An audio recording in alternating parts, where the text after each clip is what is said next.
औज़ुबिल्लाहिमिनश्शैतानिर्रजीम बिस्मिल्लाहिर्रहमानिर्रहीम। आज हम फ़िज़िक्स का सेकंड चैप्टर शुरू करेंगे और सेकंड चैप्टर जो हमारे पास मौजूद है वो है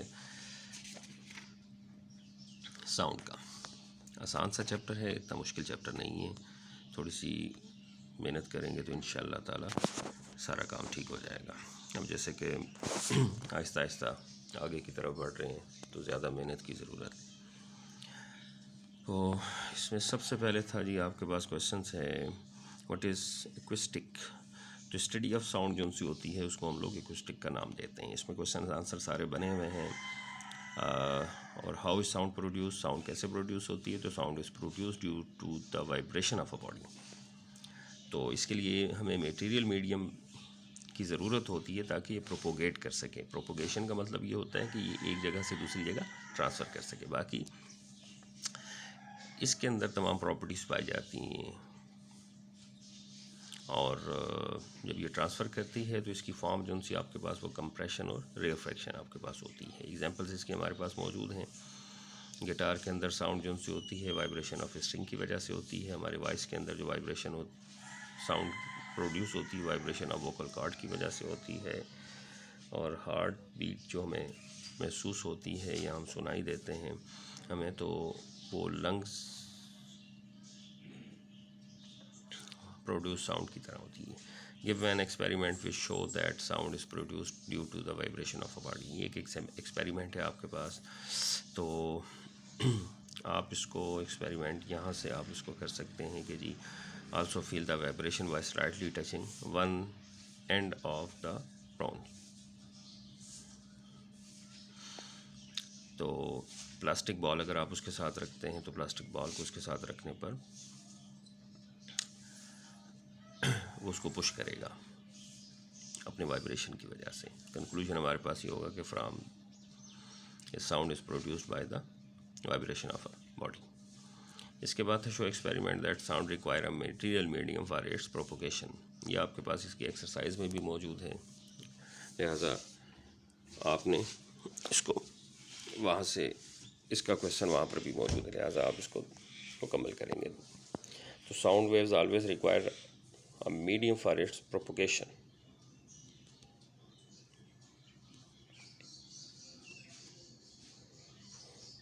इलेक्ट्रिक बेल हम लोग सस्पेंड करते हैं ग्लास जार के अंदर with the help of wires connected to power supply, जिससे हम लोग इसको पावर सप्लाई देते हैं।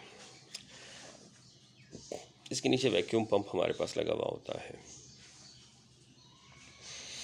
अब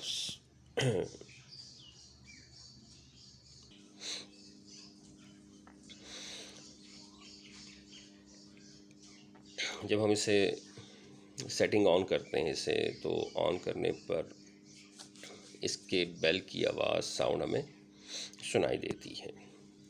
लेकिन जैसे ही हम इसके साथ ये वैक्यूम पंप को अटैच होता है जो इसके साथ हम इसको इसकी जो एयर होती है उसको हम लोग निकालते हैं, तो आहिस्ता आहिस्ता इसकी जो आवाज़ होती है साउंड की वो फीबल होती चली जाती है, बहुत कम होती चली जाती है और आखिरकार डाइज आउट हो जाती है, यानी हमें सुनाई नहीं देती और हम इसकी आवाज़ को सुन नहीं सकते। जबकि बेल जो सी होती है वो रिंगिंग हो रही होती है और जब हम इस जार में एयर को दोबारा जाने देते हैं तो we can hear the sound again, जिसकी वजह से हमें ये पता चलता है कि साउंड वेव्स को मीडियम की ज़रूरत होती है, देयर प्रोपोगेशन, जैसे कि हमने पहले भी इसमें कहा था। इसके बाद था जी what is nature of sound, ठीक है ना। तो what do you understand by the, तो नेचर ऑफ जो साउंड होती है दो होती हैं। लॉन्गिट्यूडिनल वेव्स हमारे पास होती हैं, लॉन्गिट्यूडिनल या कंप्रेशनल वेव्स हमारे पास होती हैं। मीडियम वाइब्रेट करता है parallel to the direction of propagation of wave. Example है हमारे पास साउंड वेव्स की। Nature of sound, sound waves जो है हमारे पास वो कंप्रेशनल होती हैं और एक्सपेरिमेंट हमारे पास इसका मौजूद है जिससे हम इसको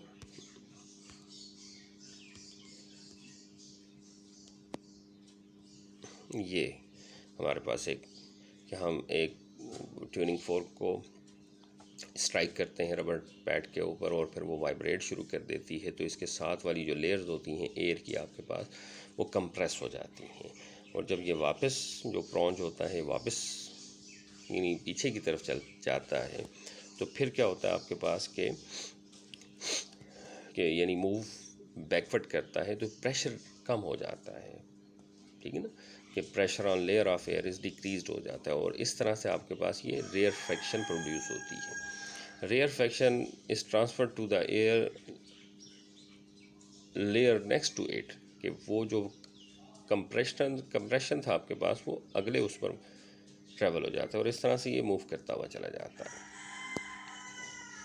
अब हम आते हैं वेव लेंथ की तरफ। तो distance between two consecutive compressions होती हैं आपके पास, वो या रेयर फ्रैक्शन हो तो वो वेव लेंथ आपके पास कहलाता है और इसको हम लोग लैम्डा से जाहिर करते हैं। सबसे इंपॉर्टेंट क्वेश्चन है आपके पास, explain the characteristics of sound. Loudness of sound आपके पास मौजूद है, तो करेक्टरिस्टिक्स ऑफ जो साउंड होती हैं विच आर लाउड एंड फेंट साउंड कैन बी डिस्टिंग्विश, उसको हम लोग लाउडनेस कहते हैं। लाउडनेस ऑफ साउंड डिपेंड करती है दो फैक्टर्स के ऊपर, ठीक है, सब तीन फैक्टर्स पर। सबसे पहला फैक्टर हमारे पास मौजूद है amplitude of the vibrating body, area vibrating body और distance from the vibrating body. तो amplitude of the vibrating body यानी वाइब्रेटिंग जिस बॉडी का एम्पलीट्यूड ज़्यादा बड़ा होगा तो साउंड उसकी लाउडर होगी। तो और जिसका स्मॉल होगा एम्पलीट्यूड, यानी अगर आप एक गिटार की जो वायर होती है उसको आहिस्ता से प्लग करेंगे तो आहिस्ता से प्लगिंग करने पर आपको उसकी लाउडनेस भी कम मिलेगी, जबकि अगर आप उसको ज़ोर से प्लगिंग करेंगे तो फिर उसकी लाउडनेस भी ज़्यादा होगी क्योंकि उसका एम्पलीट्यूड ज़्यादा होगा वाइब्रेशन का। तो sound produced by sitar is loud if its wire are pluck violently, अगर तो आप शिद्दत से उसको खींचेंगे। तो when we beat drum forcefully, अगर बहुत ज़ोर से आप ड्रम को भी बीट करते हैं तो it's membrane vibrates with large amplitude और लाउड साउंड जो सा होता है वो प्रोड्यूस होता है। इसी तरह से एरिया ऑफ वाइब्रेटिंग बॉडी था आपके पास कि larger the area vibrating body, जितना ज़्यादा एरिया होगा लाउडर साउंड इज़ प्रोड्यूस्ड होगी। यानी इसकी एग्जांपल आपके पास इसी तरह से ये है कि अगर आप एक बड़ा ड्रम लेते हैं और उसको आप बीट करते हैं तो उस क्योंकि एरिया वाइब्रेटिंग बॉडी ज़्यादा होगा लिहाजा लाउडर साउंड प्रोड्यूस होगी। और अगर इसी तरह से एक छोटा ड्रम ले लेते हैं तो वो उसको कम होकर उसकी लाउडनेस कम होगी आपके पास। इसी तरह से डिस्टेंस फ्रॉम वाइब्रेटिंग बॉडी है, greater is the distance of listener, कि जहाँ पर साउंड प्रोड्यूस हो रही है वहाँ से अगर उसका लिसनर का फासला ज़्यादा है तो आपकी आवाज़ फेंटर होगी, और अगर आप उसके नज़दीक हैं सोर्स के तो फिर आपको ग्रेटर आवाज़ यानी लाउडनेस उसकी ज़्यादा मिलेगी। फिर अदर फैक्टर्स होते हैं। Loudness of a sound depend करती है फिज़िकल कंडीशन ऑफ ईयर पर भी, कि उसकी ईयर का फिज़िकल कंडीशन उसकी कैसी है। अगर उसका कान सही तरह से सुन नहीं सकता तो इसका मतलब ये होगा कि वो लाउडनेस उसको कम सुनाई देगी। तो अगर सेंसिटिव एयर अगर उसके मौजूद होंगे तो फिर उसको ज़्यादा लाउडनेस जो सी वो सुनाई देगी। अब पिच ऑफ साउंड थी आपके पास, कैरेक्टरिस्टिक्स ऑफ साउंड होती है by which a shrill sound can be distinguish from a grave sound, इसको हम लोग पिच का नाम देते हैं। इसके जो फैक्टर्स हमारे पास होते हैं वो डिपेंड करते हैं फ्रिक्वेंसी के ऊपर। तो greater is frequency of sound हमारे पास मौजूद होती है तो उसकी पिच भी ज़्यादा होगी। Smaller is the frequency of sound, smaller is the pitch. इसी तरह से जो लेडीज़ की वॉइस हमारे पास मौजूद होती है या बच्चों की वॉइस होती है तो greater than that of man होती है। उसकी वजह क्या होती है कि उनकी पिच ज़्यादा होती है, फ्रिक्वेंसी ज़्यादा होती है, ठीक है।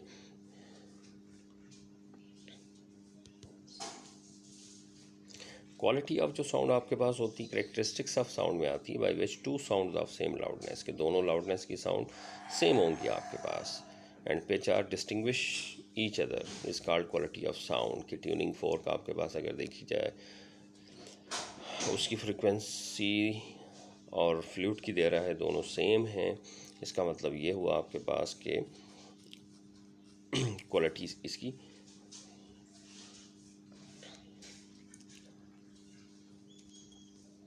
इंटेंसिटी ऑफ साउंड की तरफ आप आते हैं तो sound energy flowing per second through a unit area held perpendicular to the direction of sound, जैसे कि आपको इसमें नज़र भी आ रहा है कि डायरेक्शन ऑफ साउंड जो आपको दी जा रही है वो इस तरह से है और एरिया जो आपके पास मौजूद है वो उस पर परपेंडिकुलर है। तो इसको इंटेंसिटी ऑफ साउंड का नाम देते हैं। यूनिट इसकी जो हमारे पास मौजूद होती है वो वाट मीटर पर स्क्वायर होती है। इसकी जो फिज़िकल क्वांटिटीज़, ये फ़िज़िकल क्वांटिटी है और कैन बी मैयर्ड, क्योंकि हम जानते थे कि फ़िज़िकल क्वांटिटी को हम मैयर कर सकते हैं। Intensity of faintest sound and loudness sound, तो इंटेंसिटी जो हमारे पास होती है फेंटेस्ट साउंड की वो होती है 10⁻⁻12, यानी वो साउंड जो बहुत ज़्यादा फेंट होती है उसकी इंटेंसिटी ये है हमारे पास। और इंटेंसिटी ऑफ लाउडनेस साउंड, ठीक है, which is loud enough to cause pain, जिसकी वजह से हमें दर्द और तकलीफ़ उसको सुनकर हो सकती है, वो 1 वाट मीटर पर स्क्वायर होता है। अब इंटेंसिटी एंड लाउडनेस ऑफ जो साउंड हमारे पास मौजूद होती है वो फिज़िकल क्वांटिटी है, लेकिन ये डिपेंड नहीं करती आपके पास कंडीशन और सेंसिटिविटी ऑफ एयर पर।